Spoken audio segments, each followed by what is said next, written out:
In this video, you're going to learn about health psychology and stress. We are going to look at the definition of health psychology and its goals. We are also going to look at the biopsychosocial model and its application, the role of stress and coping in health and illness. We're going to define stress, its sources, and its effects. Then we are also going to wind up with the coping strategies for stress management. So health psychology, by definition, is that state of so health psychology is the branch of psychology that focuses on understanding how psychological behavior and social factors affect health, illnesses, and healthcare.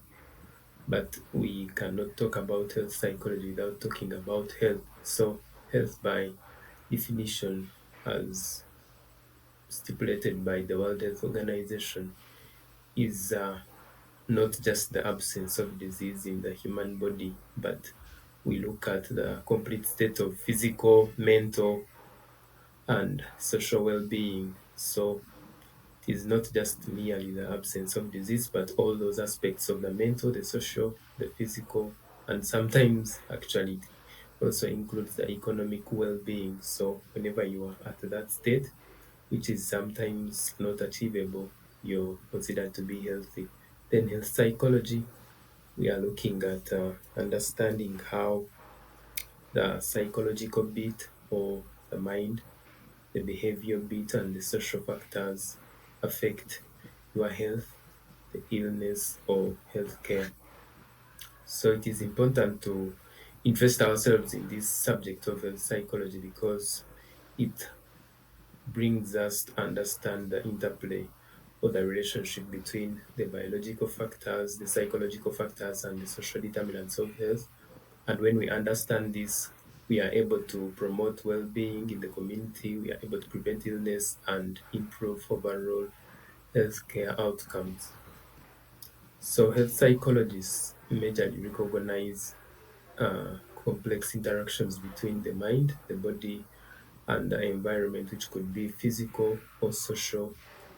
And with this, they help in shaping health related behaviors and outcomes, and in the end, promote well being and prevent illnesses.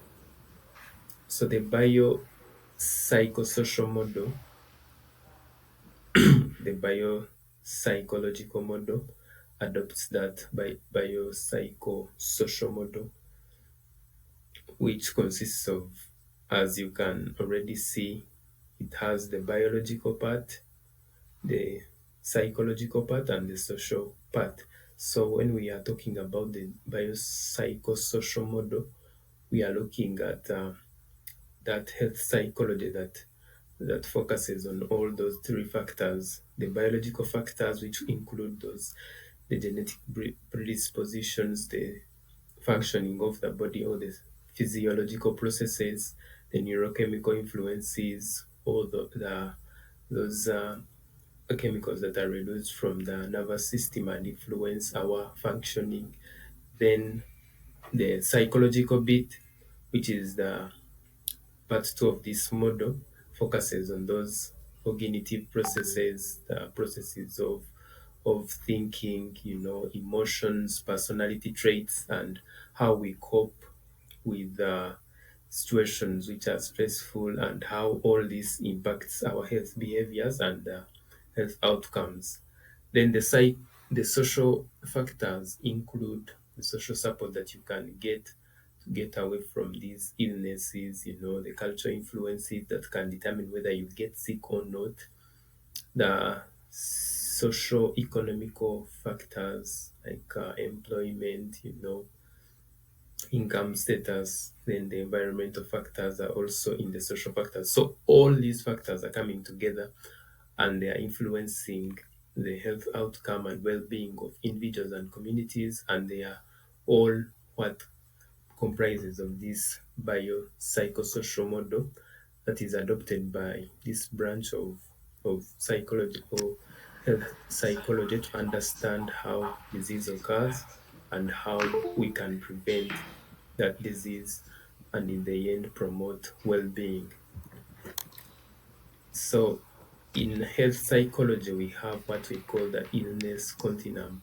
So this illness continuum recognizes that, like we said in the definition of health, we are not looking at health in the aspect of just the absence of disease, but we are looking at health in all those dimensions: the social well-being, the psychological well-being or the mental well-being, the economic well-being, and not just that physical absence of illness. So you might not be having that physical illness, but your mental health is not right. You're stressed.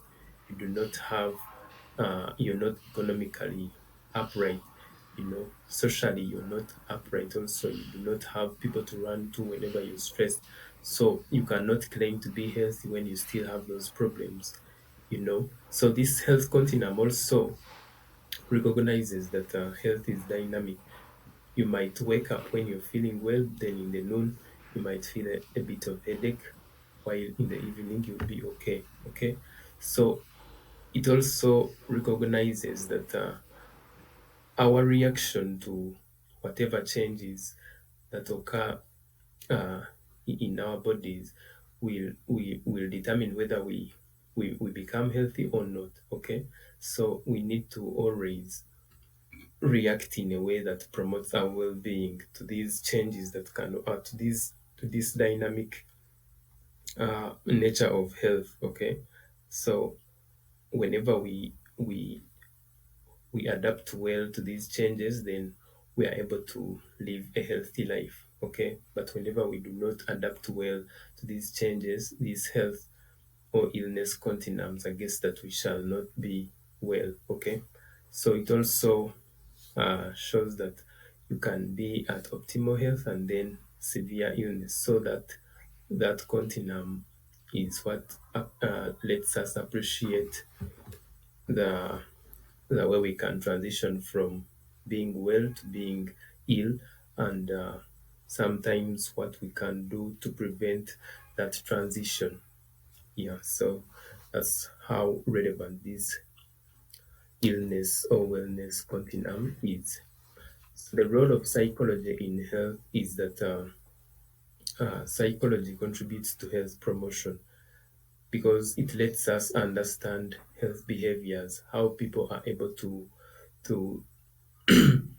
to practice these health behaviors. So if we are able to understand health behaviors, how people are able to practice and maintain these health behaviors, then we can be able to promote those healthy habits. And when we promote them, we prevent illness and encourage this behavior change that is needed. It also enables individuals to manage chronic conditions, and in this we are looking at aspects of improving self-care. When you're having a chronic illness, for example, HIV, stroke, AIDS, then there are those aspects that you need to be that need to be paid attention to. The behavior aspects. Are you adhering to the treatment regimen that you have been put on by the medical practitioners or not? Are you caring about yourself? So psychology comes in to understand these behavioral aspects of individuals with chronic illnesses. Okay, why could they have let go of these medications? Why are they not taking care of themselves? Have they lost hope in life? And then what can we do about it? So the other role of of psychology in health is the fact that it enhances patient-provider relationship. The relationship between the person receiving treatment and the person providing it is improved because understanding one's perspective or how they think due to this psychology will enable the provider to communicate very well with empathy, and also you will share insights, and this will promote what we call shared decision making and patient satisfaction, because they will feel they have been heard, they'll feel that they have taken part in the management of their illness, and all this is only possible when psychology is brought into play whenever we are dealing with patients as healthcare providers. Then it also provides tools for coping with stress, and we shall see some of these tools. Then it also psychology also recognizes the importance of social support and leverages or takes advantage of this social support so as to prevent these poor health outcomes or aspects of stress that might arise due to lack of this social support. So it recognizes that social support is very important in everyone's life, because you recognize that you need to be having that social network, the people around you, the family, the community, or even in your workplace, your colleagues. You should be having a good relationship with them so that whenever you feel stressed, you can have a shoulder to lean on. So this is what psychology does. And it also addresses mental health issues and puts in place interventions that can help to improve mental health and overall quality of life. So by doing so, it reduces stigma and creates awareness about these mental health issues, and people are able to appreciate that even these people who have mental health issues can be incorporated into society, and they can be supported to be better. Then psychology is also important in in promote in promoting those health behaviors, like we had said. So it lets us understand how behaviors are initiated, maintained, and changed.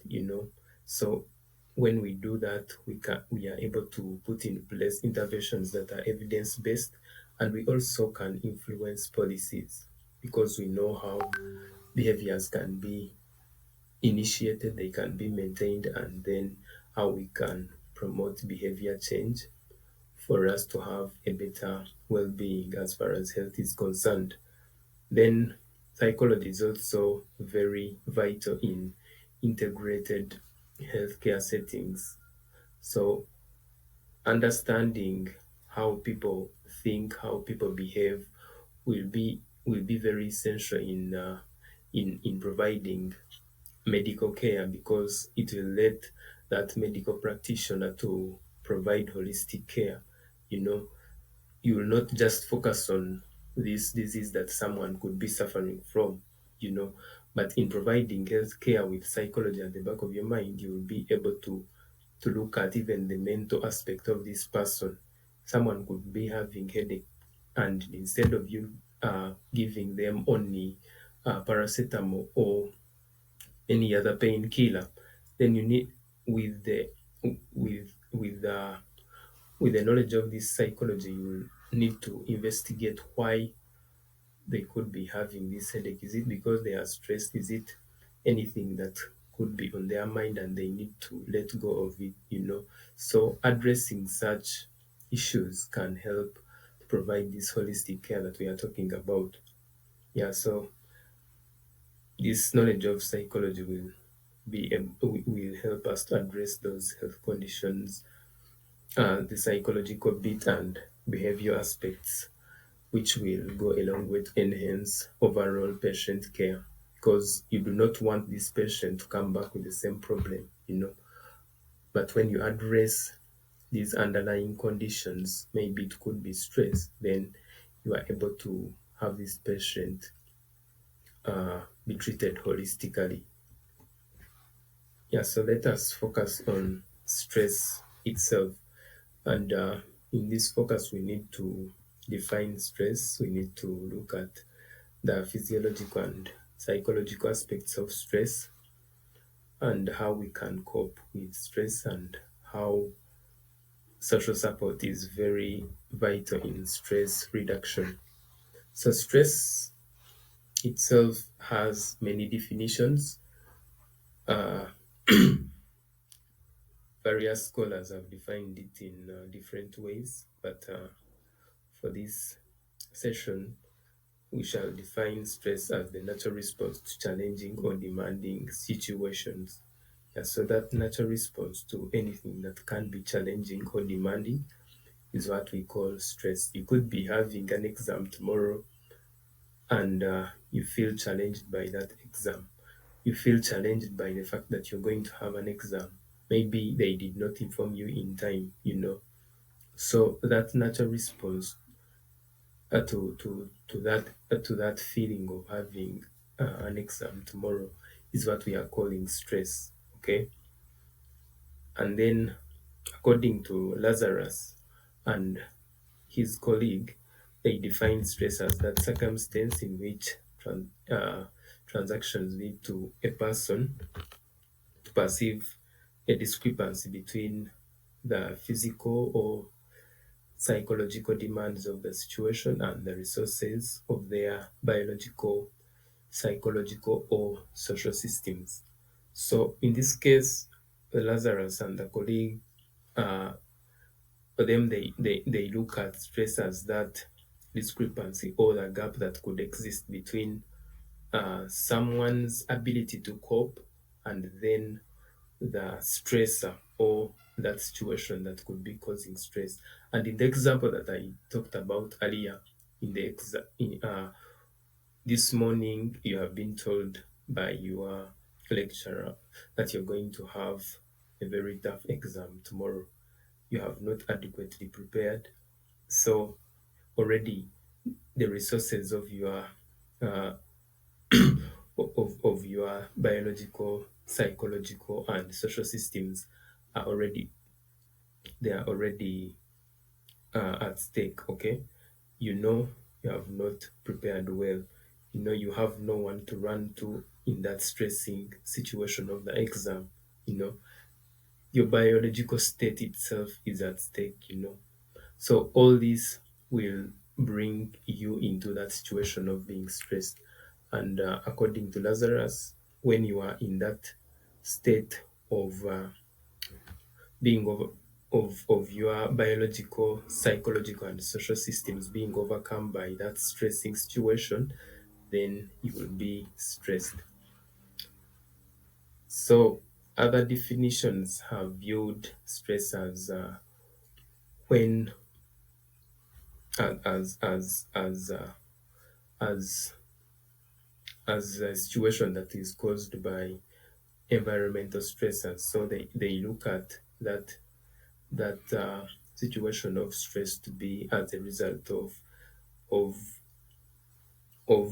stimuli that exists in the environment. Okay, so things like work problems, according to these contemporary definitions, can lead to stress. Either it could be an abusive boss, you know, a bullying colleague. All these can lead to stress according to these other definitions. So we all know that stress impacts our physical and mental well-being and is influenced by various factors like we are going to see. So the various situations that can lead to stress or what we are calling the stressors include uh,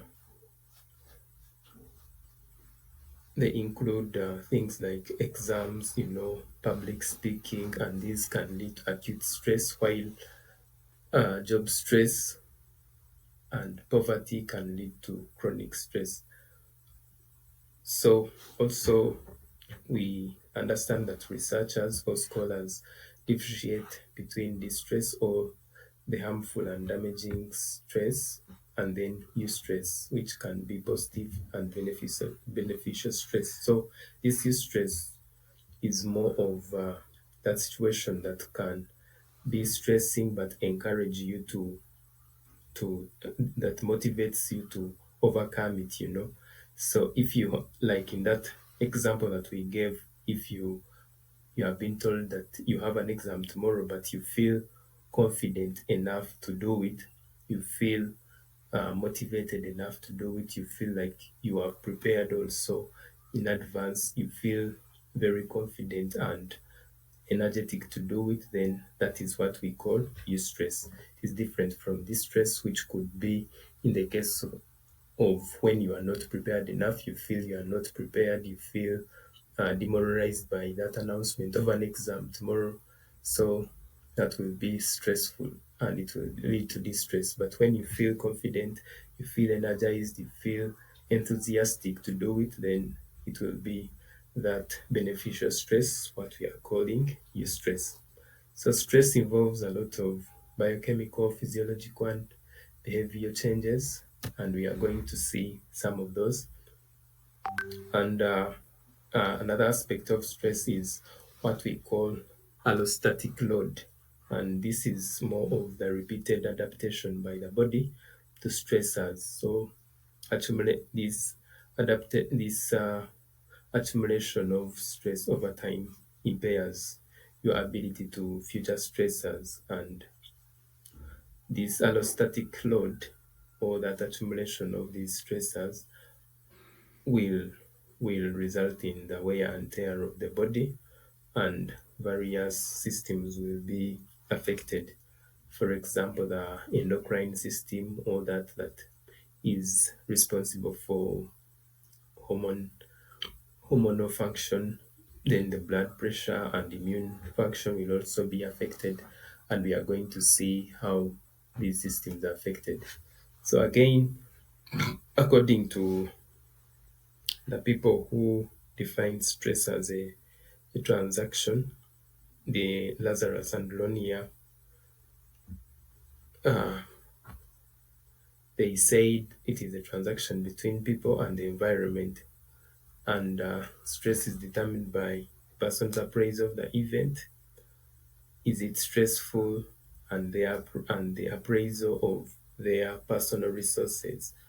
How will I cope to this stressing event? So again, like I said in that example, if you are told about the exam tomorrow, uh, and you feel stressed, you cannot, and you feel like your personal resources cannot help you cope, the people to run to are not there, you are you have not adequately prepared, you cannot control your emotions about that stressful event, then you will end up being stressed according to this transactional model. So a good person to environment fit results into stress. When you know that you can cope with this stressful event, then you will have low stress, while a poor fit will result into high stress. So the relationship between physiology and stress is examined by looking at various things, and one of them is this sympathetic adrenal medullary axis that is activated in response to a stressful event. So, in this case, adrenaline and noradrenaline are released, and they cause a lot of changes in the body. And these chemicals are what we call catecholamines. So they have an effect on the blood pressure. They have an effect on the heart rate and also the pupils. So they can increase the blood pressure, they can increase the heart rate, and they can also lead to pupil dilation. And they also have an effect on the immune function and other body tissues. So as you can see, that will affect the physiology or the normal functioning of the body. So stress in this case has that effect on the functioning of the body. It does not only affect the functioning of your brain, but also go on to affect other parts of the body. So stress changes triggers those changes in the hypothalamic pituitary adrenocortical system, or the HPA system. So it activates this system, and when this system is activated, you will have release of uh, these corticosteroids, particularly the one which is called cortisol. And this cortisol has a lot of damaging effects to the body. It, first of all, affects the carbohydrate storage, whereby it releases glucose. And when it releases glucose, of course, you will have a condition called hyperglycemia, or the increase in blood glucose levels. Then it also affects inflammation. It is more of an anti-inflammatory hormone. And when inflammation is affected, then all the good all the good work of inflammation is also affected. For example, wound healing. Wound healing uh, is only is only facilitated, or is only possible whenever there is a good inflammatory process. So whenever inflammation is affected, then wound healing is also going to be affected. So this release of cortisol during stress will affect inflammation, which will in turn affect wound healing. But it also affects other physiological processes, for example, fat metabolism. So it affects the breakdown of fats, and if the breakdown of fats is affected, then we shall have a buildup of those fat deposits either in the blood vessels or in other body tissues. So if the buildup is in the blood vessels, especially those that supply the heart, then you will end up with diseases like coronary heart disease. So all this is being caused by this increased level of corticosteroids, particularly cortisol, and this is all being triggered by stress. So you can see how stress affects the physiology, and this physiology will end up affecting the general human body. Yeah. So the theoretical understanding of stress, as stipulated by Lazarus and Lonia, is that you have primary and secondary appraisals. In primary appraisal, you assess the event's harm. How threatening is this event? Then in secondary appraisal, you assess personal resources. How does this person cope? Do they have social support? Are they able to control their emotions? Have they prepared adequately for this event? So that balance between the primary and emotional appraisals is what was assessed by this Lazarus and Lonia model, which we had called the transactional model, and it's what is being illustrated here, the person environment fit. Are you personally able to handle this stressing event? And if you are not, if there is that poor fit between the person and the environment, then there will be more likelihood of stress. If the person is able to handle this a stressor, or if there is a better or good person environment fit, then there will be low stress. Then the other theoretical understanding of stress was proposed by Walter Cannon, and is what we call the fight and flight response. And in this case, whenever there is a stressing event, then the body is mobilized to attack the threat or flee, which we are calling the flight. So the response involves the sympathetic nervous system activation and release of hormones like adrenaline and noradrenaline, which cause effects like increased heartbeat, increased blood pressure, and dilation of pupils. So it is these theoretical or these paradigms are helping us to understand those events that take place whenever we are stressed. Why does the heart increase? Why does the the blood pressure also increase? So they are increasing because of the things that have been proposed by these psychologists. Okay, yeah. So the release of these hormones, the noradrenaline and adrenaline, are the ones that are causing those changes in the body, the increased blood pressure, the dilation of pupils, and the increased heart rate. Then the other theoretical understanding of stress as proposed by Hans is that uh,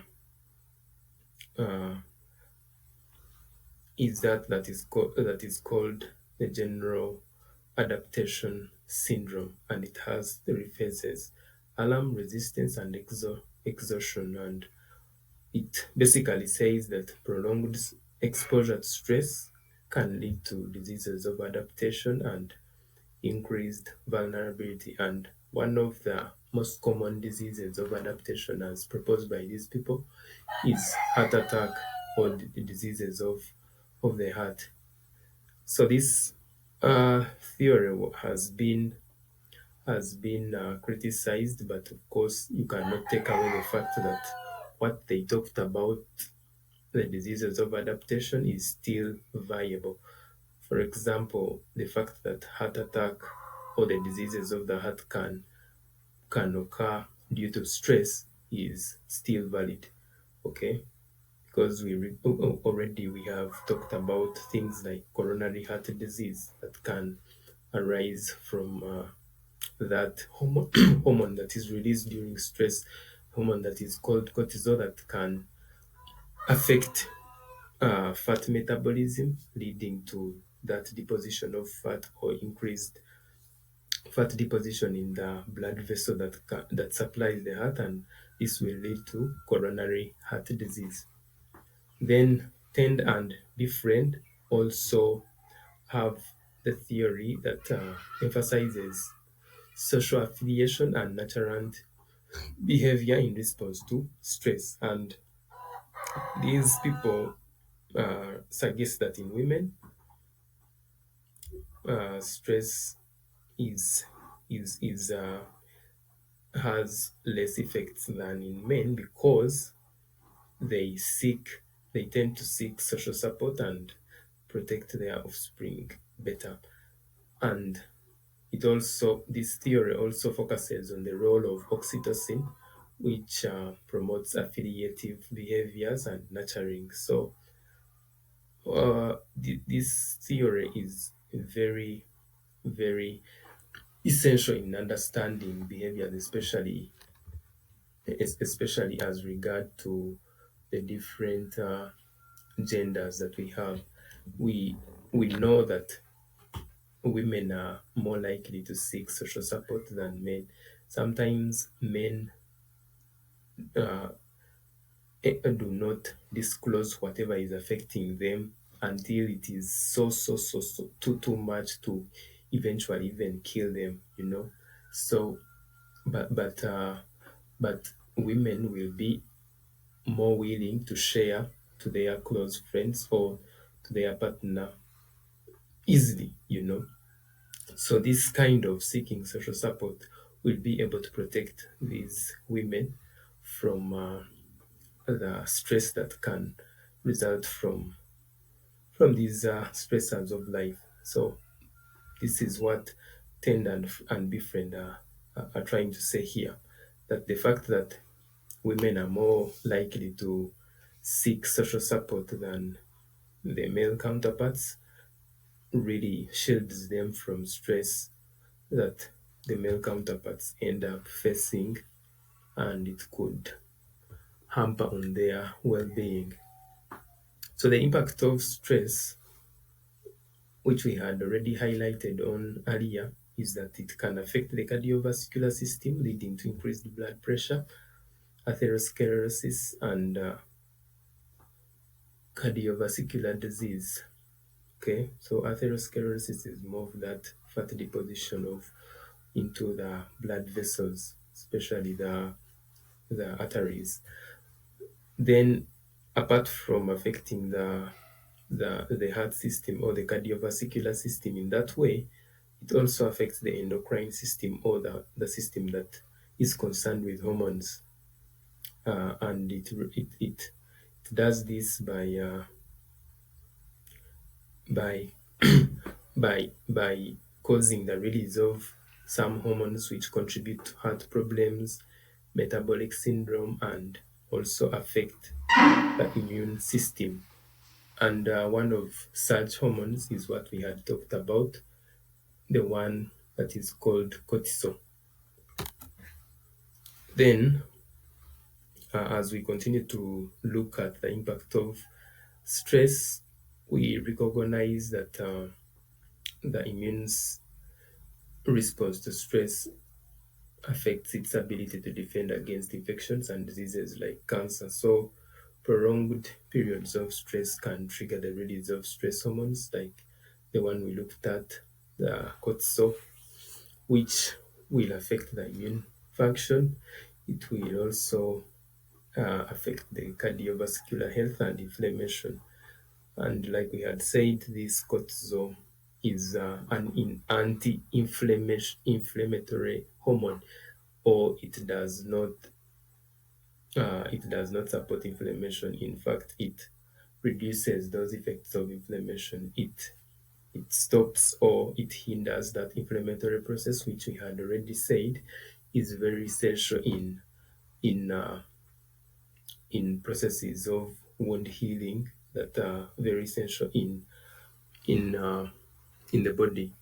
So these physiological changes on the immunity system, on the cardiovascular system, all contribute to the development and progression of illnesses. So psychoneuroimmunology is that discipline that explores that interaction between the nervous system, the endocrine system, and the immune systems. And it investigates how the stress that is, of course, concerned with the nervous system will be will affect the immune function and overall health. So chronic stress can impair wound healing processes, and we had already talked about how that happens. Then psychophysiological disorders include things like irritable bowel syndrome that can be as a result of stress affecting the digestive system. Then stress also can trigger or worsen asthma symptoms. So it can either trigger the onset of asthmatic symptoms or those asthmatic attacks, or sometimes worsen these symptoms because it might make these individuals suffering from asthma to forget taking their medication that are needed in the effective management of this disease. Then it is also a common trigger for recurring headaches, including those that are called tension headaches and migraines. Then stress is also linked to disorders like anxiety disorders, depression, and autoimmune diseases like rheumatoid arthritis and actually type 1 diabetes. Yeah, so that type 1 diabetes sometimes is also as a result of, or it can be as a result of this stress. So the fact that stress all can not only affect our mental health well-being, but go on to affect uh, this physiological well-being is why we should pay keen attention to its management and put in place strategies to improve mental well-being. So the association of stress and cardiovascular disorders is that it is a risk factor for those cardiovascular diseases like hypertension, and coronary heart disease. We had already talked about how that happens, the fact that it reduces the fat metabolism, or the breakdown of fats will lead to deposition of that fat or cholesterol into the blood vessels. If this deposition is not uh, is not controlled or is not treated, it will lead to this coronary heart disease, or the supply of blood to the heart will be reduced. Okay, then it also of course causes that hypertension because of that reduced uh, the reduced size of the of those blood vessels that has been caused by that deposition of fat in the in those blood vessels. So all this is being caused by stress, and it is being caused by stress in a way that stress will lead to that the release of that corticosteroid called cortisol, which will lead to impaired fat metabolism, and this impaired fat metabolism will also lead to this coronary heart disease and hypertension. Yeah, again, research has suggested that acculturation or adapting to a new culture may increase blood pressure levels due to various stressors with this acculturation process. So we also know that when we are talking about psychophysiological disorders, or how stress relates to the normal functioning of the body, we cannot leave out cancer. So stress does not directly cause cancer, but it can influence cancer development indirectly by affecting the immune function. Already we talked about the fact that it can lead to those autoimmune diseases. It also affects inflammation, which is a very important aspect of immunity that that helps in wound healing and repair of other body tissues. Then the fact that also this stress can promote unhealthy behaviors like smoking will also lead to, or will also influence cancer development. Then impacting the physiological processes, and and all this will be involved in cancer progression. So physiological processes like metabolism, like glucose storage, and all the other processes that we have already seen to be affected by stress will be involved in cancer progression. So the psychosocial modifiers of stress include social support, and like we had seen in our first lecture, social support is very essential in managing stress, because from the social networks, either comprised of friends, family, and the community, we gain a lot of information, support, or advice on how to deal with the stressors. Sometimes we might be stressed uh, because we lack money, and this and from these people around us we can get that instrumental support in terms of that money that we lack. Then sometimes we need emotional support, which will also we shall also gain from these social networks that are going to provide this social support. So this social support that comes from our friends, family, and community can be in the form of information, can be in the form of emotional support, and instrumental support that will help you to manage this stress. Then the other modifier of stress is to to use that personal control, and it involves recognizing aspects of the situation within our control and taking proactive steps to manage them. So Again, in our example that we have been using since the beginning of this session, that exam that has been scheduled for tomorrow and you have just been informed, the aspects of that you can control about such a stressing event is that you can use this time that is remaining to prepare instead of you uh, spending a lot of time worrying about this exam. How about you use that time to prepare, to read some of the work that has been given to you in preparation of that exam, because at least that you can control, okay? But you cannot stop the exam from coming. It has already been scheduled by the administrators and it has to come. So do not worry about that, but spend time preparing for this exam. Then personal uh, modifiers, psychosocial modifiers of stress. As we continue here, this slide has a bit of issues, but we were looking at the personal traits that can influence how we respond to stressing events. And sometimes people have personal traits that make them uh, very competitive. They have that time urgency. And in this case, that personal trait is called type A. So if these people have that strong drive to succeed, that time urgency, they feel so bad whenever they come late for an event. They are so competitive.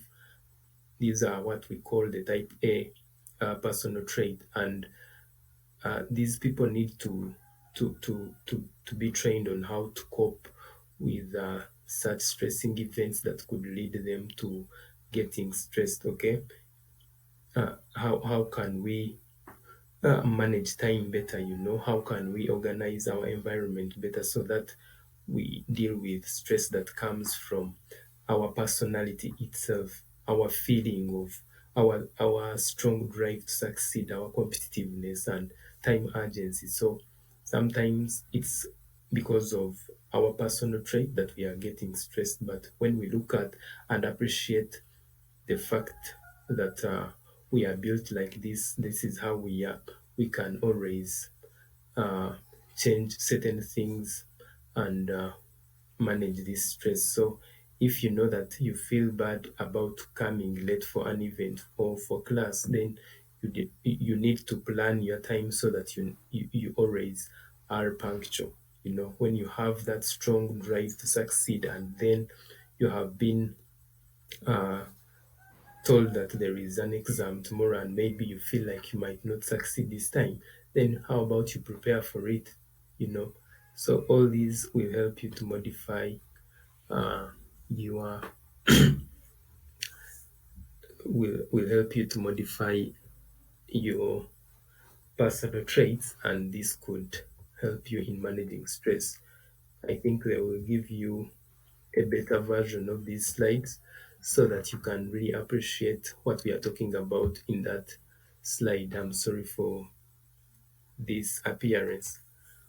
So then the other aspect that we have to look at in stress management is coping and reducing stress. So when we talk about coping, we are referring to the individual strategies and efforts to manage stress and adapt to challenging situations.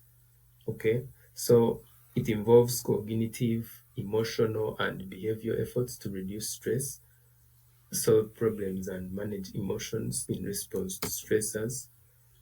And the functions and methods of coping are various, and they include seeking social support, engaging in relaxation techniques, and practicing mindfulness. And here you want to be not to be a spectator in your life, because sometimes we are stressed because we are not taking full control of our lives. We are not fully aware of where we've come from, where we are going, and where we are right now. Okay, but practicing this technique of mindfulness will help us to know where we are going, where we are from, and this will we will enforce that feeling of control over situations that can be potentially stressing. Okay. Then the role of social support, like we said, our social networks are always the source of that informational support, instrumental support in terms of those tangible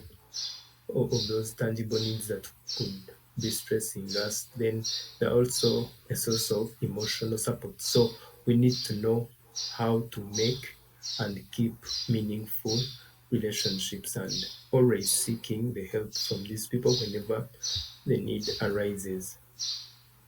Then another method of coping is to use uh, or to engage religious or spiritual measures, attending these fellowships, attending these church or mosque sessions on Friday and Sundays will help us to appreciate uh, how other people are managing stressing events, but also to appreciate that there is something or someone supernatural that will help us to go through those stressing events. Then personal control and and improving it is also another way of managing stress or another method of coping, and it involves setting boundaries, prioritizing self-care, and practicing assertiveness. You know, so it is all about knowing who you are and not letting anybody uh, know you better, and always taking that time off to appreciate what you have done, appreciate your strengths, and not relying a lot on your weaknesses. Do not allow your weaknesses to overshadow your strengths. Okay, so if you make your strengths to be superior and to overshadow your weaknesses, then you are able to have this personal control. You are able to feel like you can attack any situation that might be potentially stressing and overcome it.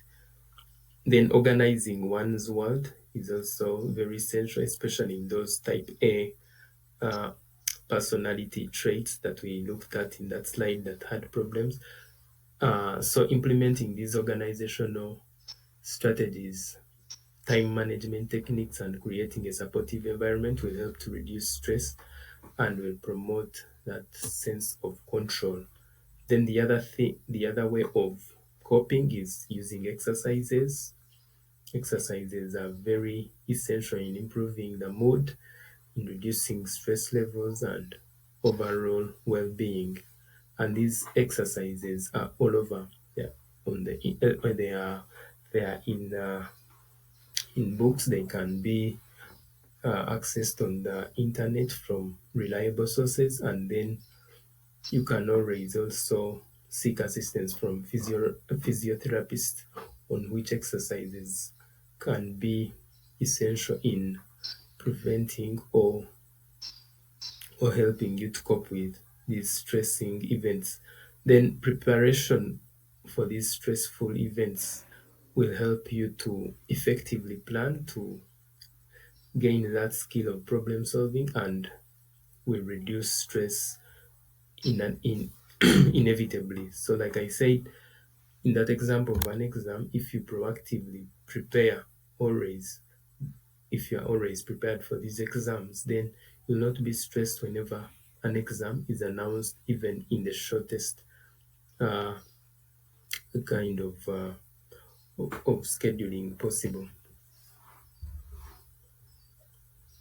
So reducing stress also can take on various approaches, and these include cognitive techniques, behavior techniques, clinical techniques, and contemporary practices. So, practices like massage, meditation, hypnosis are all essential in reducing or managing stress. And when we talk about meditation, we are looking at that practice of focusing on one thing at a go, and this will help you to reduce stress, And in hypnosis, here you are more or less asleep and then listening to someone as they give you direction on what to do about a stressing event.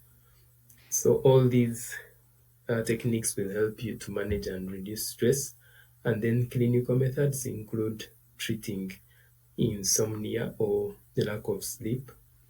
Then you can also have cognitive behavior techniques and sleep hygiene techniques. And in sleep hygiene techniques, we are looking at those techniques that help you to have ample and quality sleep, like prevention of screens, looking at your phone before sleep, eating, eating way early before sleep, you know. So all these things will help you to have better sleep and or quality sleep, and it will go a long way to reduce stress because we have already seen that having ample sleep or having enough sleep is essential in reducing or preventing sleep. Then cultivating positive emotions, those feelings of gratitude, uh, joy, and generally being positive about life will help you to reduce stress. And you can always uh, achieve this by having that social support, those social networks, benefiting from them is very essential in such things. Then using stress management techniques like relaxational exercises, mindfulness, and healthy life choices will help you to reduce uh, stress. And if you reduce stress, you will not develop these physiological problems that result from it, like coronary heart disease. Then modifying the type A behavior, like which we saw in that distorted slide, is done through strategies like time management and developing healthier coping mechanisms. Then treating hypertension is also another way of managing the effects of stress, and it includes lifestyle modifications. If you have been physically inactive, you need to be physically active. You need to take the medication of hypertension very well and manage stress altogether. Then coping uh, with stress helps to build that positive self-image. You feel more confident to face other stressing situations and handle them. Then you maintain emotional equilibrium, and it also builds satisfying relationships. So approaches to coping include those problem focused and emotional focused strategies. And in problem focused situations, you want to focus on how you can solve that problem that is causing stress. And then in emotion focused strategies, you want to focus on how you can deal with those emotions that arise from that stressing event, because sometimes these emotions are the ones that lead to this stress that occurs after a stressing stimuli is encountered. Then methods such as enhancing social support, providing personal control, organizing one's world better, exercising, and using various techniques like biofeedback, massage, and mindfulness will help to manage stress. So we can all recognize that in conclusion, there are a lot of stressing events in our environment, either at work, at school, or in our families. But we that doesn't mean that there is no hope, because we can always gain hope from the people around us, the families, the community, our friends who can always provide emotional, instrumental, and information support. It also can practice other things like mindfulness, meditation, and other techniques that can always be of help to reduce this stress. So it is essential to know that whereas there are a couple of stressing events in our environment and the effects that can arise from them, we also have techniques that can deal with this stress so that we have a better well-being, so that we have a better mental health and overall well-being. So when we appreciate all these techniques, when we put them into practice, when we propagate the message of stress management, then we are able to have better well-being. We are able to have mental health well managed and generally better health. Thank you so much for today, and we shall catch you in the next one.